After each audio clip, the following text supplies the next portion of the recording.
Hello students, welcome to Onboard Digital Classes. So accountancy ko aaj third class ho, and in this class we shall be discussing three important topics. First topic ke ho bhandakheri money measurement concept. Okay. Second topic ke ho dual aspect concept.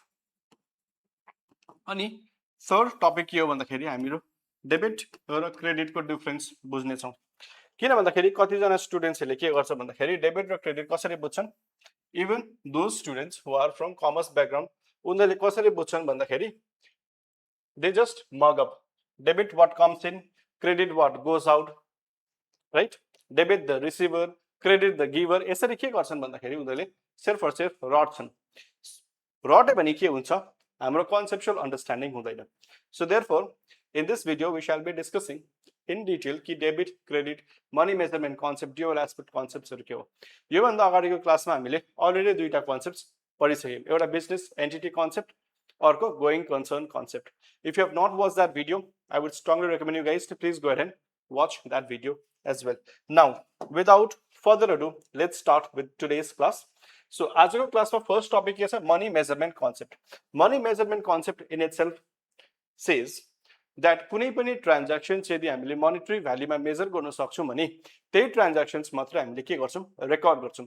Let's try and understand that with the help of an example. हेर्नुस् मेरो कुनै पनि प्रकारको asset छ रे जस्तै for example मसिनरीको value 20,000 value ठीक छ मसिनरी को भ्यालु 20,000 यो मोनेटरी टर्म्स में हामीले के गर्न सक्छौं मेजर गर्न सक्छौं वेयरएज अनबोर्ड डिजिटल क्लास को सपोज फर एक्जाम्पल लिम कि अनबोर्ड डिजिटल क्लास को ओनर को जस्तै म owner I am the owner of Onboard Digital Class right so मेरो एउटा रेपुटेसन छ इन द मार्केट सो त्यो रेपुटेसन बेसिकली के हुँदैन क्याल्कुलेट हुँदैन किन we cannot measure this reputation in monetary भ्यालुमा यदि हामीले क्याल्कुलेट कुनै पनि कुरा गर्न सक्दैन भने त्यो चाहिँ केमा आउँछ हाम्रो मनी मेजरमेन्ट कन्सेप्टमा आउँछ ओके बिकज थ्रु दिस जर्नलमा हामीले अकाउन्ट मेन्टेन गर्दाखेरि के गर्छौं बेसिकली भन्दाखेरि त्यो ट्रान्ज्याक्सन्स मात्रै रेकर्ड गर्छौं जसलाई चाहिँ हामीले मोनेटरी भ्यालुमा रेकर्ड गर्न सक्छौं गरे that is what money measurement concept is you need not know the definition of money measurement concept.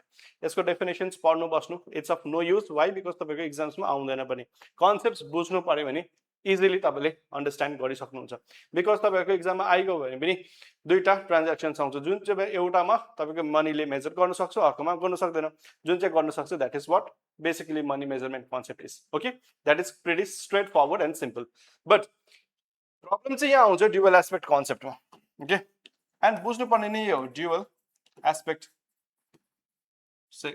concept यो भनेको के हो ड्युअल भनेको के हो टु राइट हामीले जहिले पनि जर्नल मेन्टेन गर्दाखेरि कसरी मेन्टेन गर्छौं भन्दाखेरि यहाँ पर्टिकुलर्स लेख्यो यहाँ अमाउन्ट लेख्यो ठीक छ जस्तै मैले केही मसिनरी किने हेरे एसेट के हुँदैछ हाम्रो बढ्दैछ मसिनरी किन्दाखेरि हाम्रो एसेट बढ्दैछ सो हामीले कसरी लेख्छौं भन्दाखेरि मसिनरी account debit गर्छौं टु क्याश अकाउन्ट बिकज क्याशमा हामीले किन्दैछौं यो के हुँदैछ भन्दाखेरि रेकर्ड गर्दाखेरि हेर्नुस् फर्स्टमा हामीले डेबिटमा रेकर्ड गर्यौं because monetary is an asset increase हुँदैछ भनेपछि हामीले डेबिट चाहिँ एकछिनमा पढ्नेछौं do not worry about it okay यो टुले के रिप्रेजेन्ट गर्छ यो टुले रिप्रेजेन्ट गर्छ क्रेडिट कुनै पनि बुक्स मेन्टेन गर्दाखेरि दुईटा हुन्छ एउटा डेबिट हुन्छ र अर्को क्रेडिट हुन्छ र जहिले पनि डबल अकाउन्टिङ सिस्टममा हामीले डेबिट पनि लेख्नुपर्छ नि क्रेडिट पनि मेन्टेन गरेर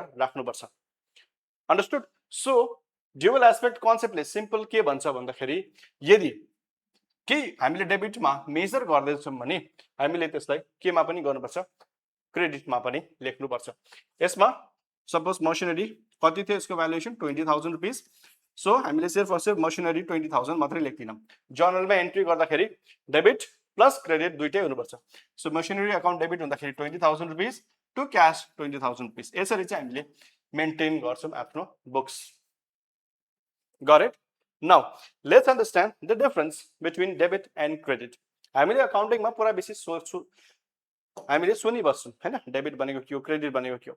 नाउ स्कुलमा कसरी पढाइन्छ भन्दाखेरि डेबिट डेबिट नि लेख्नु, डेबिट र credit. Debit the receiver, credit the giver, correct? Yeah, the debit what comes in, credit what goes out. यसरी पढाइन्छ हैन. नाउ यदि डेबिट द रिसिभर हो भने, यदि if I am asking a question to you guys, listen to this question extremely carefully. यदि debit the receiver हो भने हाम्रो सपोज कोही स्टुडेन्टले मलाई फी तिरे रे, राइट, पेड ब्याच को लागि फर एक्जाम्पल फी तिरे रे 5000 रुपीस फर एक्जाम्पल. अब यो 5000 रुपीस तिरेको मलाई मेसेज त आउँछ नि त. सो मेसेजमा कसरी लेखेको हुन्छ भन्दाखेरि this account paid credited 5000 in your account भनेर आउँछ. ठीक छ. I am what the receiver. Debit हुनुपर्ने हो, किन भन्दाखेरि डेबिट द रिसिभर पढेको छौं, या the debit what comes in, मेरोमा त पैसा आइरहेको छ, बट स्टिल हामीले लेख्दाखेरि मेसेजमा लेख्दाखेरि क्रेडिट भनेर लेखिन्छ. कसरी पोसिबल हुँदैछ? यदि debit the receiver credit the giver हो भने पैसा जुन चाहिँ मनी हाम्रो बैंक अकाउन्टमा आउँछ, बैंकले हामीलाई कसरी पठाउँछ भन्दाखेरि क्रेडिटेड भनेर पठाउँछ. Correct? You must have notice that. Now if that were the case, then कसरी चाहिँ उल्टा भयो भन्दाखेरि चाहिँ because bank is basically maintaining separate book, right? बैंकले के गर्दैछ? सेपरेट बुक मेन्टेन गर्दैछ. सो बैंकको लागि चाहिँ बैंकले आफ्नो, जस्तै मैले बैंकमा कोही पैसा हाले भने 10000 रुपीस मैले हाले भने यो बैंकको लागि के भयो? लायबिलिटी भयो, right? Now, if bank is giving some money to us, bank is the sender. उनीहरुको अकाउन्टबाट के हुन्छ? Credit. Because debit the receiver, credit the giver, bank in this case was the giver. So bank ले आफ्नो maintain गर्दाखेरि giver को हैसियतबाट चाहिँ credit भनेर त्यो हामीलाई के आउँछ? मेसेज आउँछ. Understood? So simple रटेर चाहिँ केही पनि हुनेवाला छैन. And I would want you guys to prepare a chart. Okay? Please prepare this chart. यो चार्ट एकदमै मजाले बनाउनु होला so that you will not forget. फर्स्टमा हामीले के लेख्छौं यहाँ? Account type. अकाउन्टको टाइप. अर्को हामीले यहाँ के लेख्छौं? इन्क्रिज. कतिखेर इन्क्रिज हुने र कतिखेर डिक्रिज हुने. डेबिट हुनुको मतलब यो मात्र हैन कि सधैँ इन्क्रिज हुन्छ. Debit does not necessarily mean that every time increase matrai हुनु. Understand?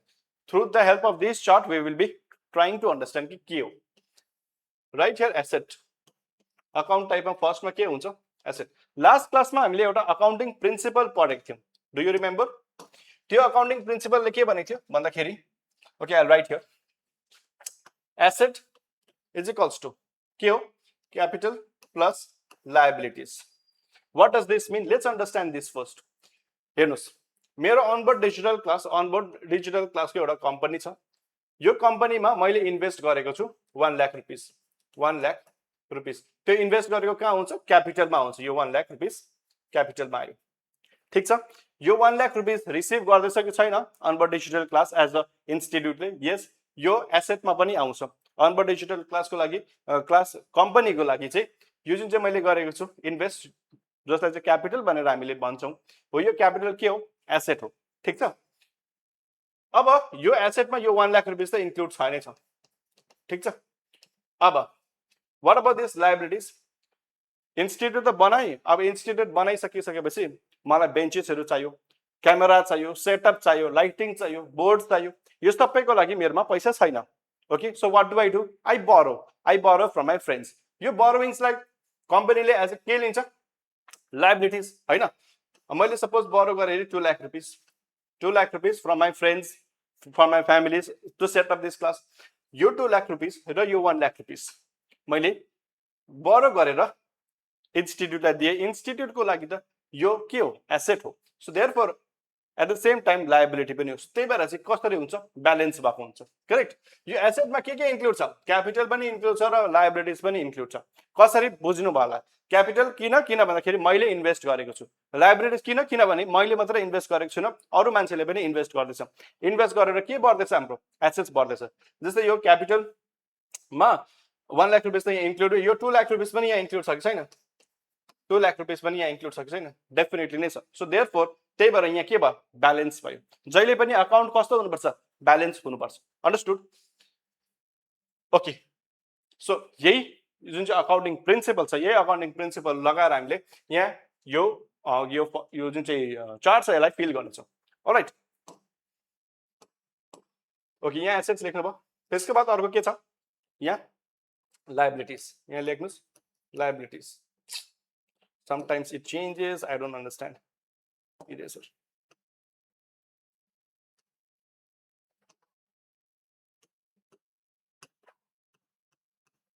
Asset liabilities okay, अनि यहाँ हुन्छ क्यापिटल ओके, क्यापिटल। अब यहाँ हुन्छ एक्सपेन्स अनि यहाँ हुन्छ हाम्रो इन्कम। यतिमै क्रेडिट र डेबिट हामीले प्राय जस्तो मेजर गर्ने गर्छौं okay.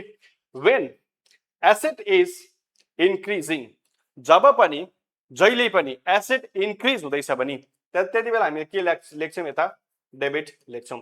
Asset increasing means what debit. जसरी अघि मैले मसिनरी किने, ठीक छ 20,000 को मसिनरी किने, मैले कसरी आफ्नो जर्नलमा लेखे भन्दाखेरि machinery account debit to cash account भनेर भनेको छु हैन।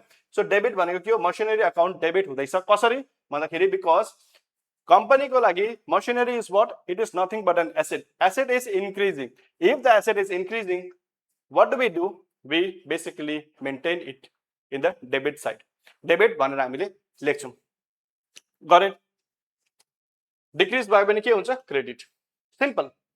अब लायबिलिटीज इन्क्रिज भयो भने, if the liabilities is increasing, यसको अपोजिट हुन्छ, एसेट इन्क्रिज भयो भने डेबिट भयो भने, लायबिलिटीज इन्क्रिज हुँदैछ भने के हुन्छ क्रेडिट हुन्छ, डिक्रिज भयो भने डेबिट हुन्छ, सिम्पल, यसको opposite okay. What about capital, capital increase भयो भने के हुन्छ भन्दाखेरि कम्पनीको लागि त त्यो एक प्रकारको एसेट हो, एसेट इन्क्रिज भएको जस्तै हो करेक्ट। सो सिमिलरली कसरी हुन्छ, क्यापिटल इन्क्रिज भयो भने पनि के हुन्छ क्रेडिट हुन्छ, व्हेreas क्यापिटल डिक्रिज भयो भने के हुन्छ डेबिट हुन्छ। Got it. But what about expense, expense increase भयो भने के हुन्छ क्रेडिट हुन्छ कि डेबिट हुन्छ। साधारण भाषा what comes in what goes out हैन, एक्सपेन्स भनेको त के हो it's going out, so credit what goes out हुनुपर्ने हो, debit what comes in credit what goes out.